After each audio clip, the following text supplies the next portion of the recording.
Welcome back to Foster Care, an unparalleled journey with Jason and Amanda Palmer, where our mission is providing strength to the weakest among us, from both kids in foster care and their biological families. We also talk about topics that affect all children and families. It is our hope that we can inspire you to become the best bio, step, foster, adoptive, or whatever kind of mom or dad that you can be. Part of our mission is inspiring others to become amazing foster families as well, if that is your calling. If it's not your calling, great. Find a thing that sets your soul on fire and go be awesome at that. Let's make our communities great together. Be sure to go by Jason M. Palmer and check out the blog post and other podcast episodes. You can search Jason and Amanda Palmer on iTunes, Spotify, Stitcher, Google Play, or anywhere else you get your podcast. If we don't show up, be sure to send me an email and let me know, and I will try to get it on there. We'd love to have you leave us some feedback in the form of a rating and review. It really helps the show gain attention. Hello, and welcome back to Foster Care, an unparalleled journey with Jason and Amanda. And today we have Sean with us. Sean and his wife Charlene are adoptive parents. Sean is a student of life, and I met him in a group we're in together called the Dad Edge Alliance. Sean is part of the Dad Edge leadership there, and a self-prescribed California surfer dude. We came in, we got together and talking about foster care and adoption, and I found out that he had adopted a daughter and had a story to tell about that. That's one of the things that we really like to talk about over here is the story behind the adoption, because adoption is not the same for any two people. And Sean's story is definitely different. Fortunately, Charlene couldn't be with us today. She's out having fun in Las Vegas. So we are just going to be sitting here with us and him today talking. How are you doing today, Sean? Doing good, thanks. Yourselves? Oh, man. If we were any finer, we'd be frog hair. Right on. At least that's what an old man told me once, and I like to just go with that. It feels good. I'm going to roll with that as a good thing. Frog hair is mighty fine, I'm told. Although, for being a little boy once, I was never one to mess with frogs. They always wanted to pee on me. I remember catching them, but that's about all. My mom used to always tell us we get warts, and that had me terrified as a kid. I was going to be the kid with a handful of warts. Oh, man, the things we learned in our childhood. Oh, yeah. And now we get to pass on and warp our little kids' minds. Oh, yes. Amen. So I met you in the Dad Edge group and found out that you guys had adopted your daughter. And we were talking, and you told me that, because the big question I like to ask people is why? Like, what's your reason for wanting to do foster care or adoption? Because I think most people have this idea in their head that somehow or another, there's some kind of money involved in both of those. And where there is money involved in both of those, it's usually money going the opposite direction as to what most people think. I don't know. You live in San Diego, California, right? Correct. I don't know what the foster care reimbursement rates are in San Diego. I promise you they are higher than they are in Missouri. Because in the great state of Missouri, we are ranked either 49th or 50th. I think we're the lowest or second lowest state in the nation as far as how much they reimburse you for the cost of fostering a child. So if you're trying to foster kids for money in Missouri, you are doing it all wrong, I promise. You have to do it for the love of it. And if you're adopting a kid, the amount of money that takes over time, that's crazy. My wife and I looked at adopting doing an international adoption at one point, and wow, I was shocked at the amount of money that was going to cost us. It was close to $30,000 at the time for the ones we looked at, and I don't know what it is today, but I know that you and your wife adopted your daughter through a private agency, and I bet you they didn't pay you a whole lot of money to do it. Wow. In fact, they didn't pay us anything. As you mentioned earlier, it went right out the other way. And we had, and I'll add to that, we were rather fortunate in we met a few people around the same time that adopted children right around the same time we did. And some of those were international adoptions. And in fact, one of them was a Russian adoption that didn't happen because it got cut off due to the political circumstances. This is about 7, 8 years ago. And Wow. they lost a lot of money when that occurred. Well, I bet. So if they're not paying you to do it, why in the world did you want to do it? The short answer is my wife and I wanted to have kids, and we were unable. We went down the fertility path, and after about, a number of years, I think we were almost 5 years down the fertility path, and nothing worked out for us. My wife had 5 pregnancies during that process, and we lost 8 little souls. So Wow. That was, it was hard. It was hard. That was when we turned to adoption. Although there's a neat story behind that, because while we were in the fertility process towards what became the end, we were just flipping through the TV channels one night and came across A Home for the Holidays. That's like a light bulb going off. I mean, that was just amazing. She's crying. I'm crying. I think there were millions of people crying watching that show. And that really opened our eyes to the possibility of adoption. Now, that's a movie put out by the Dave Thomas Foundation, isn't it? Correct. It's a holiday special by the Dave Thomas Foundation.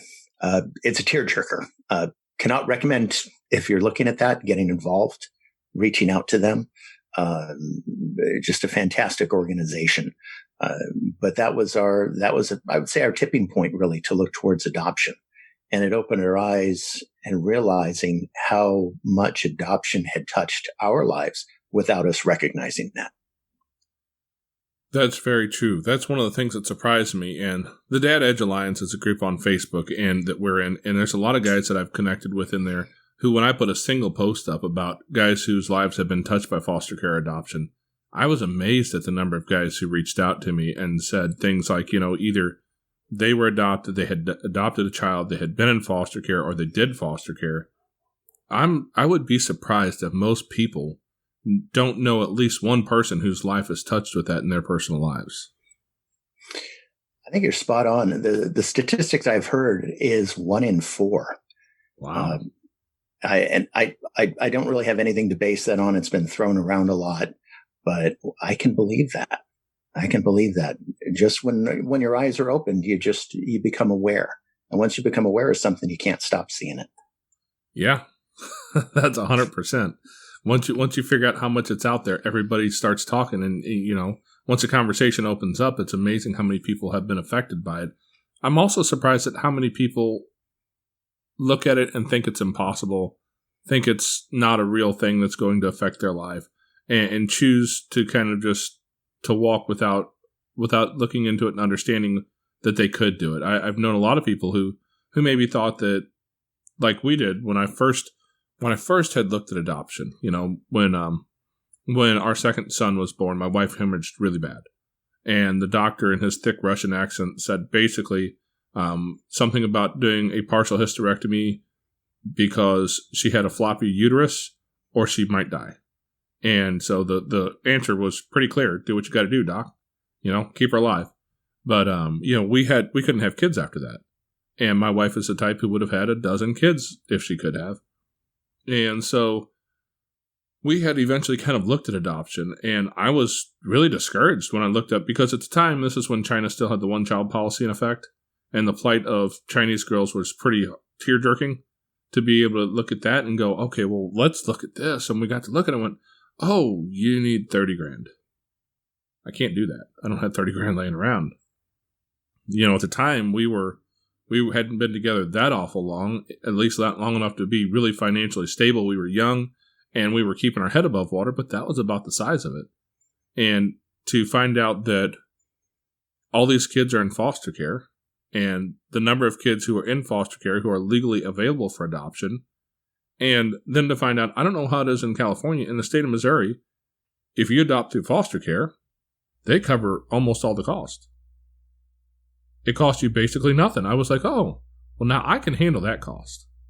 We could reach out and help a kid with that, but I can't help a kid if I need $30,000 to do it. Yeah, we came to the conclusion that I'll probably just back up and get specific. On my wife's third pregnancy, that was a real tipping point for us. Again, I think adoption, we were looking at it at that point. And we went in for her checkup about 16 weeks. And no one said anything. It was kind of weird. No one really said anything. There were some heartbeats and all of that. Then we're let in, hey, we need to talk to somebody. We have an appointment, on and on and on. This geneticist walks in, and Australian bloke. And we had been warned that he could be kind of direct sometimes. But he walks in, he doesn't sit back behind the desk. He sits right on the desks and kind of looks at us. And he just says, I'm going to do a bad accent here. He's all, I don't know how to tell you this. I don't have any good news for you.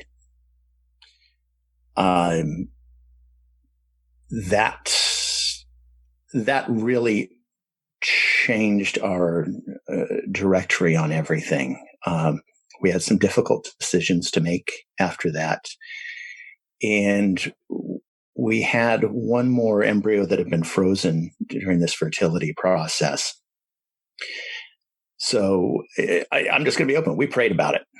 We talked about it. We talked to friends, family, our pastor, and we decided to give it one more choice. Well, it turns out that one more choice wasn't for us either. And the fertility doctor came in and said, hey, I want you to at least take a break or start rethinking what you're doing. My wife's body had been pretty much wrecked. The drugs, she'd blown up 40 pounds. She wasn't feeling good about herself. She was tired. She'd had a few too many surgeries through the process. So it was time to move on. And again, going back, our mind had been open to adoption. So we decided to go that route. But she asked me specifically to take the lead because she was just too beat down. She had really led the process in the fertility, and she was just worn out. But we both still had this incredible desire to be parents. So I made that phone call to our to our child services here for adoption and foster care in San Diego. And I remember so distinctly this call because I don't know anything about it. And this is the first step of the whole process. And I'm talking to her name is Julie. I am never going to forget that. And she was a counselor, social worker. She just happened to be the one that picked up the phone when I called. And she was asking about us. Why did we want to be parents? Why did we think we could get involved with the foster system? Why did we think we wanted to adopt? What was our reasoning behind it? Now, our hearts were in shreds and we just wanted to be parents. So much so. Sometimes it's really tough to believe that, like, I really wanted to be a parent that much, when you sorry. I have 7. I know the struggle some days. We all have those days where you're going, I did what for this? And then they look up at you and they say, I love you, and give you a big hug, and whew, everything else disappears. But at that time, Julie and I were talking, and I explained our situation. And I don't know what, we just sort of connected. And she actually was telling me a story, and I could hear her kind of breaking up, getting emotional. And she literally came out and said, I wish that you two were approved and ready to go because I would want to place this girl with you. So this little girl, 4 years old, what had happened, her father he was in the military and he'd been killed in action a couple weeks prior. Her mother and the rest of her family had just been in an accident the night before, and there was no one left for her. Oh, wow. So, sorry, I'm breaking up remembering this. It's that raw. That was when I realized that the foster system and the adoption, these kids need parents that want to be parents. Yes. You know, now the heart-wrenching story was when I talked to Julie again about getting into the specifics and setting up to do the meets and getting the whole process working. She told us, and I'm going to quote her because it's really easy. She said, if there's any way you can do it, go private adoption, because you will be the last people on our list who's going to get selected. Why is that? She didn't really say directly, but the ranking they had, and I'm just going to go out and say you can't be PC when it comes to foster care and adoption. If you want to be that parent, you got to step out and you got to make some tough decisions and make some difficult calls. And you got to look inward as to why you're doing this. What do you want?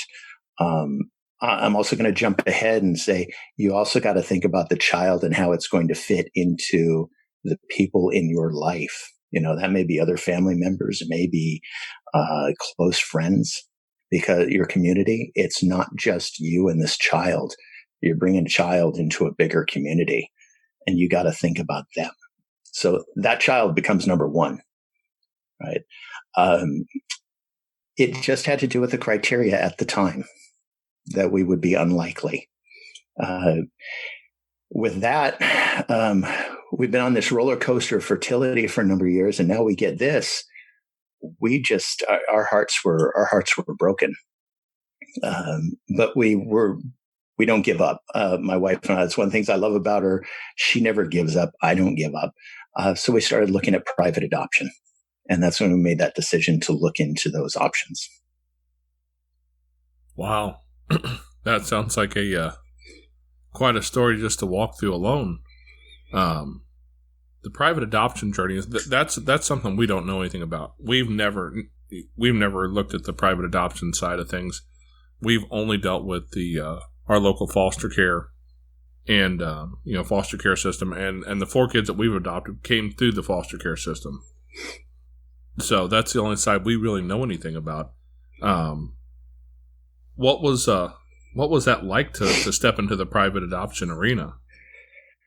Well, I guess the first thing is you have to realize that the same sort of process occurs in both the public and the private. It's just the order of things may not be the same. You know, you still got to have your home checkups. You still got to have your backgrounds done and things like that. But it may not happen in that same, everything else may not happen in that same order. The child being placed, a reclaim period, the adoption, those things sort of occur differently. And it varies by state. That's what's so amazing. You have adoption-friendly states, and you have other states that really are not so friendly. Florida, Texas, California are actually pretty adoption-friendly. There's some others that it's virtually impossible to adopt. A couple of Midwestern states, which is interesting. But each state has their own thing. That being said, I like the way this nurse in Baltimore put it, whose family was looking to adopt the same time we were with the same agency. She said, you're buying a car. It's just, it just depends on what kind of car you're going to buy. You know, are you getting a Toyota? Are you buying a Mercedes? Or are you buying something bigger? Because you're buying a car through this adoption process. Wow. That's an interesting way to look at it. I love the way she put it. She just summed it up so well. My wife sometimes gets ticked off when people say, how does fertility work? And I said, great. It's like buying a Ferrari, driving it off the lot. It gets totaled. Then you realize you don't have insurance. Welcome to the fertility game. Now you've got adoption. You're going to buy another car right after that. But you don't know what kind of car sometimes. So the first process, I guess, beginning with someone to represent you, whether it's an agency or an attorney group for the adoption.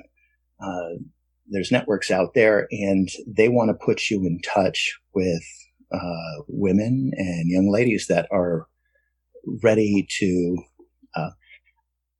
offer their child to a family that wants that child.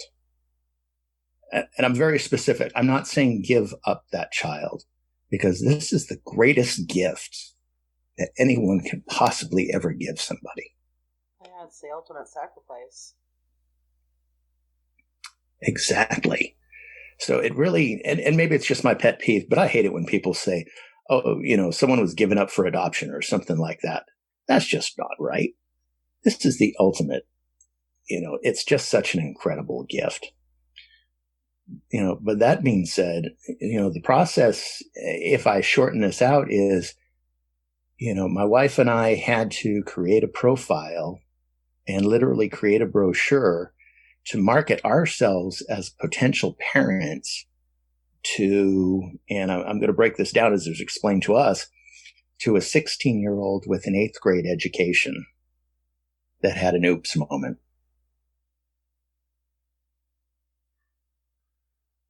Well, I guess that's one way to look at it. That's a tough perspective to try and get into. Yeah, I don't, it's like I said, you can't be PC about this. So what you're doing with this profile too is, who are we? Who is Sean and Charlene? What do we do? Where do we live? And this is on top of all the other things that you go through to get approved by the state. Right now, where they do their background check. You're selling yourself I'm to sorry. somebody. You got to sell it, and that's got to be really difficult. You're almost your own marketing agent there. Yeah. Yes. Well, that's why you go through an agency. So these agencies, basically, they're trying to match people up. And it's interesting because the agencies, they want to have a high success rate. So they've got their, they know who their market is. So they want to make sure they get people that fit in their market. So in fact, one of the top rated agencies, in California, and one that was recommended to us personally by a couple people had gone through, they didn't want anything to do with us. And everyone was shocked. Yeah. I mean, well, did they give you a reasoning? Never gave us a reason. It was almost to the point of, when we tried to talk to them, it was almost to the point of rudeness. And, at first you get upset, right? Because it's like, what's going on? We seem like we'd be okay. But then you realize maybe we didn't fit the profile. Okay. My wife's a redhead. When I had hair, I was a redhead too. Maybe they don't deal with redheads, and that's okay. It's just their thing. They know their market. But one of the things that I did was I actually went online and pretended to be a 16-year-old girl that was pregnant. I don't know if I did very well, but I was able to find a lot of agencies that way. Oh, wow. That's an interesting way to approach it. I would not have thought of that.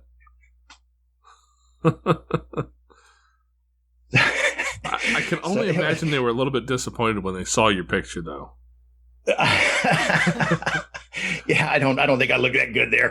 As 16-year-old girls go, you're kind of ugly, man. No offense, but none taken. Like I said, you can't be PC with this stuff. Just doesn't work. Well, what that did was that gave me a lot of different agencies to look at. And by then you start coming up with the same ones, and talking to people in different groups, talking with our church, selectively at work, but just getting the word out and what was going on. And then recommendations started happening. But again, you're trying to find an agency that's going to represent you to a market where you're going to have success. Because obviously the agency wants to keep their high success rate, and you want to have success. Because by the time you're into this, you're going to be at least $30,000 down the hole, if not more. Wow. For a chance to do, for a chance at nothing. That's not guaranteed. Wow. And I thought my $30,000 to looking at Chinese girls was a lot of money. In fact, another couple, our daughters are best friends. They're more like siblings than anything else. This is funny. Born 2 weeks apart, both adopted. The other family went down the route with a Russian adoption. They had gone to Russia, come back, and were to go pick up the child when they were told everything was off. At that point, they had well over $50,000 invested in this whole process, plus travel. That's amazing. Wow. That's all because of geopolitics. Correct. Wow. It's amazing how much the things that do affect it. You're looking at things like the political state of U.S. versus whatever country you're looking at, and all the different pieces that you can't have no control over. There's so many different pieces. It's amazing, which is also why the agencies are so important, or the adoption attorneys. They have associations, and they've got their contacts and everything they work with. Unlike, again, the foster care kind of get what they get, is my understanding, and it works from there. These agencies, it's sort of the same thing, but again, they're going out and they're marketing to these ladies, these young girls that have gotten pregnant, to work with them. Wow. Yeah, I mean, so what was it like for you guys, when you finally found the agency that was able to start placing you? It was really neat. We narrowed down to about 2 agencies pretty quickly. And again, some profiles we didn't fit, just some, it's like shopping for anything. Some didn't really gel with us. And what the tipping point was just talking to the caseworkers at the agency. We connected. We hit a stride. We had this, that was the best thing. We had this connection, and it worked. My wife felt comfortable. She felt happy. As she put it, she just wanted some hand holding because of everything else we'd been through. And she got the hand holding. So that was really a wonderful step when we connected. Now, when we got the contract, that was good and fine and very well until he got to that bottom line where you got to write the check. And then it was, fill in your expletive there. I can only imagine. Yeah. But what was neat is, these people are professionals, right? We're only doing this once in our life, maybe twice if we're lucky. But these people, they live in it. So you got to trust the professionals here. And they walked us through what we needed to do. We needed to get a profile. We have a brochure. It's about 8 pages of us and who we are, where we live, what we do. It's not super specific on where you live. So it's kind of hard to go back to you, but it's a glossy brochure. So, you can say, hey, take a look at me. At the time, videos were just starting to happen. I remember looking at the videos, and all of the couples were basically sitting on a couch and talking. And that was fine because you got a feel for them, but that's not who my wife and I are. So we just started collecting videos from our phones of everything from us driving in the cars at Disneyland to walking on the beach to, I think there's even one where I'm rolling my eyes at her because she's complaining about my music's too loud or something. Now, a few years from now, when your daughter brings that up about eyes rolling because the music's too loud. Guilty. And that already happens on occasion. I own a teenager, and his room is directly above this office. And more times than I can count, I've been down here trying to record something, and I'm sitting here texting him, turn it down. I can hear your music in my microphone a floor below you. That is true. I mean, my daughter's only 6, but it's like there's a time and a place for everything. It's called college. You're not there yet. That's right. When the campus police come tell you to turn it down, then you have to listen. Here. Yeah, a little different. Yeah. How long did this process take for you guys? Now, Oh boy. We were about 22 months before we were placed. Uh, most most of the time, it's usually about 18 months. And I bring that up for a reason because this is something we learned early on about how, and I'm just going to say messed up this process can be. Right? Fingerprinting. Everyone's got to be fingerprinted for that background check. Yep. Now, that's one of the things that gets done in the private adoption after you've pretty much started your marketing campaign, right? You want to get that going at least at the same time or ahead of time because that takes a lot of time. Getting the background check, you got to do the information, fill out the forms, get your fingerprints. Well, fingerprints in California are only good for 12 months. The average placement is 18 months. So, we don't have to be math wizards here to figure out that this really isn't good. Then you tack on that the average background check and getting the preparation is somewhere between 3 and 6 months for most people. So no matter what you do, you're stuck getting fingerprinted at least twice. Now, that doesn't sound quite so bad because that's survivable. But in our county, the county didn't talk to the feds and the feds didn't talk to the state. So none of them accepted each other's fingerprints. So what that means is easy, right? Yeah. So you go into live scan and they end up billing you 3 times, but they only have to scan you once because they send them off in the different directions and the different forms. Yes, I understand the struggle. It's just really? I mean, that's the process in a nutshell. We haven't gotten into the interesting stuff, and that's where you begin. All right, everybody's going to make their dollar. You start doing everything in triplicate. It reminds me of the old school military. Hurry up and wait. Yep, everything's done in triplicate. And and we're going to use carbon paper for it, too, just to make it more challenging for you.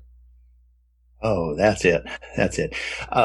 But I'll tell you, this process, once we got rolling, it was the toughest part was waiting. Because you've got your brochure, it's out. You've got your background check, that's out.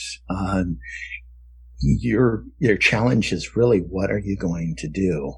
Because this is where individuals really learn who they are, because you want that child so bad. You want to be a parent so bad, but there's nothing you can do. So I want to give incredible kudos to a lot of the agencies out there that provide support during that time. And a lot of it revolved around things to be good parents, because it's coming up, things you could learn that you may not know. But a big bulk of it was keeping yourself active and busy during that wait. Because if you can imagine, if you're focusing on nothing but I'm not getting any activity on my profiles, it's harsh. That's a big downer. That could really lead to some, you can have some negative feelings. It's a sad situation. Likewise, if you're keeping busy with that on the positive aspect of everything coming up, I mean, not only are you going to connect with people that are in basically the same boat as you are, you're going to meet new people, but you're also going to learn something about what's coming up for you. And I'm convinced now that no one can tell you what it's like to be a parent until you are one, but at least you have an inkling of what's coming forward. Well, Sean, it sounds like the journey is a real challenging place. Did you find any good resources or people or groups to be in along the way? Well, this was, it was kind of funny because the good agencies actually put people together that are going through the process. And I can't speak for the foster systems, but there's definite support groups through the agencies. So my wife and I were literally on a weekly call. And we'd have a webinar at least once a month. Again, this is a few years back. What it really did was it connected us and realized that we're not alone in this journey. And we met some incredible people. And what was so cool about some of it was, my wife and I are from Southern California. We own it. We revel in it.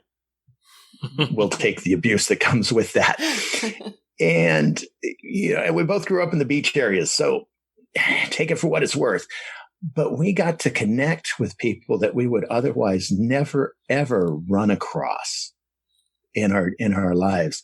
Like, I remember with, this is going to sound crazy, talking with a pig farmer from Iowa. I frickin' loved this guy and his wife. And I prayed for them to be connected with a child, to get matched up so much. I would just never, ever, I mean, it just, they would never cross our paths. We would never cross theirs, but we had that connection. And I think that's what was so wonderful and kept us sane through this whole process, because all you're hoping at this is to get matched up with someone that, again, wants you to be the parents of the child that they're going to give birth to. That's heavy.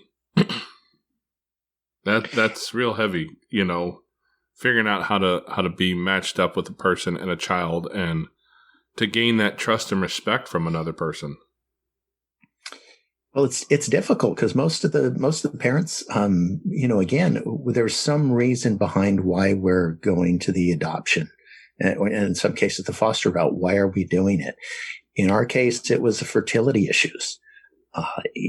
In a lot of cases, it was fertility issues. In 2 cases that we know about, it was because of actually mental issues. The potential mothers were concerned about the struggles with postpartum depression. They had gone through depressive episodes before, and they were concerned what would happen. So they didn't want to put a family through that. Wow. So it's not about, I think the big thing about both foster parents and adoptive parents share this, that it's not about, I should preface that, the good ones, it's not about wanting something, it's about giving something. You don't want to have something, you want to give something.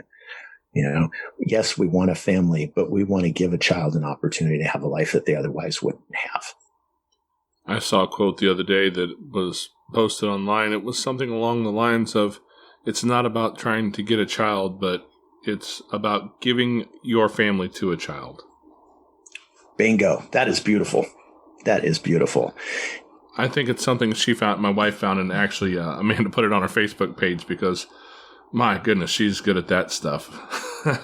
If you go to our Facebook page and you see something posted on there, 9 times out of 10 or more, it's her who posted it, because she's the one who finds that stuff. I'm not that good at it, but I read that one and I thought, wow, it's not that different of a thing to say in verbs, but in meaning, it's a whole different world. It's a completely different mindset that a lot of people do not get. They just don't grasp it. They don't think about it. But just changing a few words around, it just changes the entire meaning. Exactly. And it is a different mindset. Now, my family's actually from Hawaii, and there's a huge tradition of adoption in Hawaii, where an adoptive family would actually consider that child to be above the others. I know that sounds kind of strange, but that's a heavy tradition. And can I be a little non-PC here?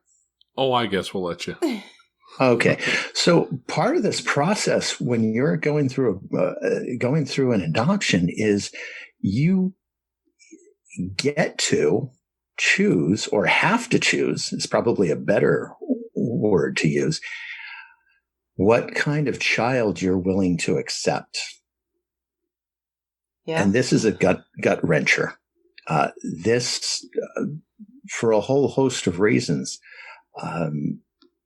And no judgment. Please do not attach any judgment to anybody or the process.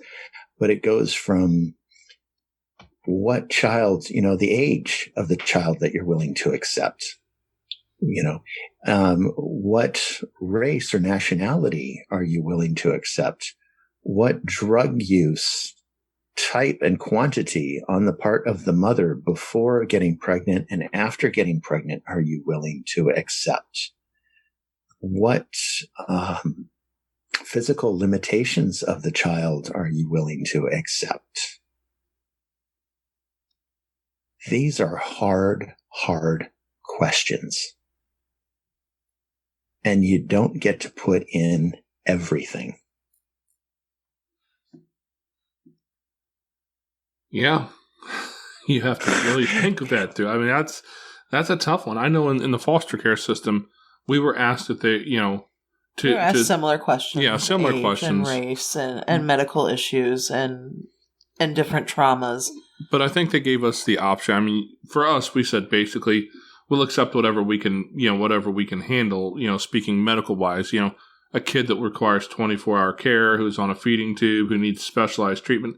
We weren't at a place where we felt like we could handle that, safety wise for the well-being of the kid. But other than that, we were pretty wide open.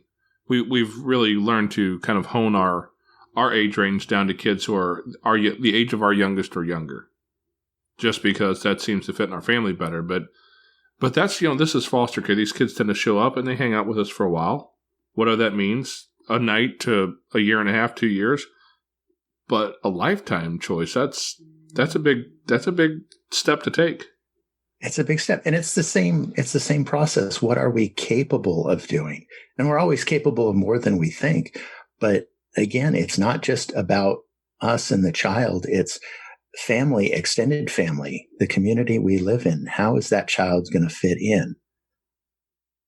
It's a terrible thing to think about, because we may think everybody is open and we're good with everything, but others may not. Well, that's the thing. You still have to do ultimately what is best for that child.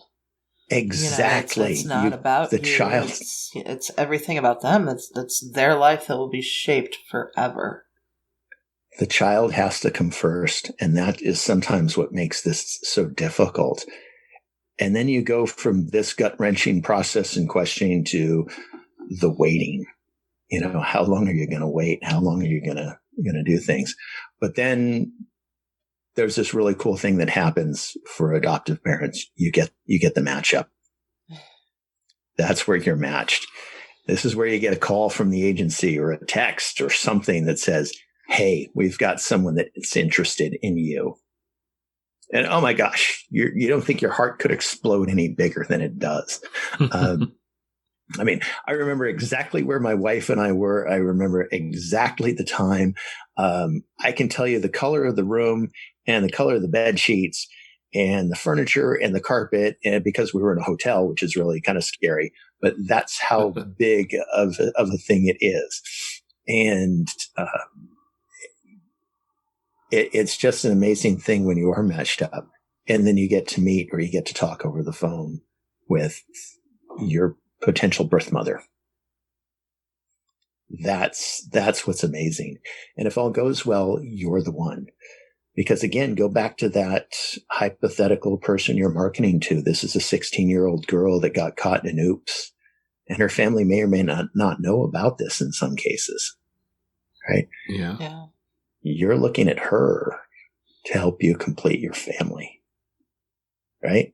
Or I shouldn't even say complete, because we're complete as a family, a husband and wife, but it's just a totally different world once you have children. I mean, it's fantastic.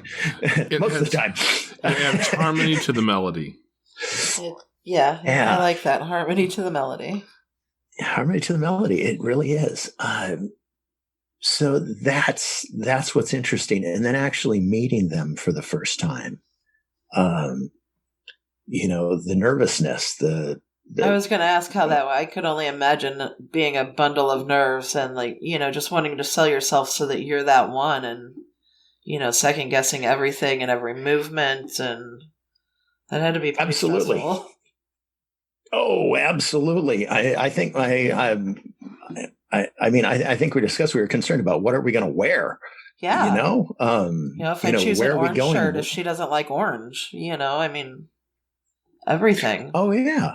Like, in fact, we know a family that adopted a beautiful little boy. He's quite the football player. And the birth mother chose them because mom was barefoot with a Jack Daniels t-shirt in one of their profile pictures. There you go.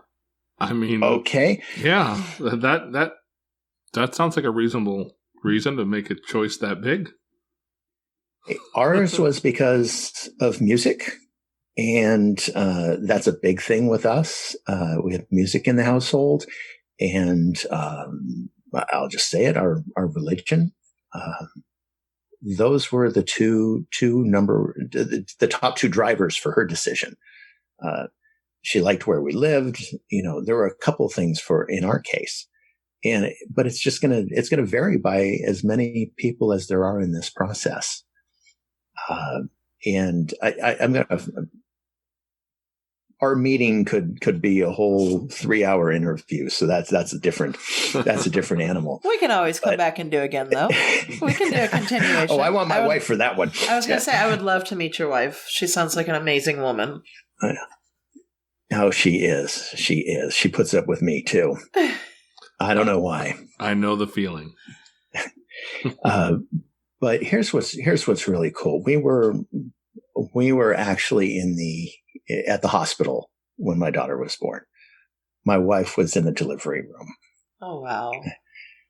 And I was the guy under the, heat lamp stolen from McDonald's that kept her warm, in between the nurses doing all sorts of whatever the nurses do to newborns on their first day. That was incredible. And leaving the hospital with her was just the most incredible feeling. Now, in most states, they have what's called a reclaim period. In California, it was 30 days, but it could be waived down to 24 hours or 72 hours. But those were business hours. So now you've brought this child home, and you've got this mental thing going on that the mom can reclaim her, and we're going to have to give her up. Right. Right. Again, that varies by state. That's a whole other roller coaster. It's just, and in our case, it turned out to be 5:00 on a Tuesday when that happened. And our neighbors we had a community. Our neighbors knew what was going on and everything. And, we're walking on pins and needles during this time. And I remember at 5:01, all of a sudden the neighbors' trash cans fell over. Someone's music went up. Another one started banging on something. There was just all this noise in our neighborhood. It was like the 4th of July. Oh, but better. But better. Exactly, but better. Absolutely. Wow. That's when our daughter was ours. There's no turning back. Wow. That's amazing. Of course. Yeah, that's quite the moment to experience, especially having that much community involved around you with it. We wouldn't have gotten through it without our community. In fact, I did kind of gloss over one. It was so important for us to have community. And one of the things our church, our pastor's wife actually put us in touch with 3 other couples going through similar circumstances. That's what kept us all going. Fast forward, we've got 4 families, 6 kids. My daughter's one of the bookends. The other gal is the upper bookend, and it goes from adoption to oops. And it's really, in fact, we were all on vacation together last weekend. So it's just a wonderful thing. But I don't know how we would have gotten through this process without that group of friends, without the people we met in the support groups scattered across the country, without the agency stepping in. I guess what I'm taking a long time to say is it takes a community. And what's important is to build that community to work out to be the family that you hope you're going to be. Wow. Yeah, that's a powerful thought. It's a powerful thought. Well, I appreciate you coming on here and telling us this story, Sean. I know you got some time restrictions because you've got a kid that probably expects you to take care of her today. In fact, I got to dash out her and pick her up from school. I don't want to get you in trouble there. Ours have all made it home, so they're... Yeah, now they're just worried about dinner. They want food. They want food and video games. Yeah, right on. Thank you. I have got to run, literally. All right, Sean. Well, I appreciate your time, man. We'll touch base with you again soon.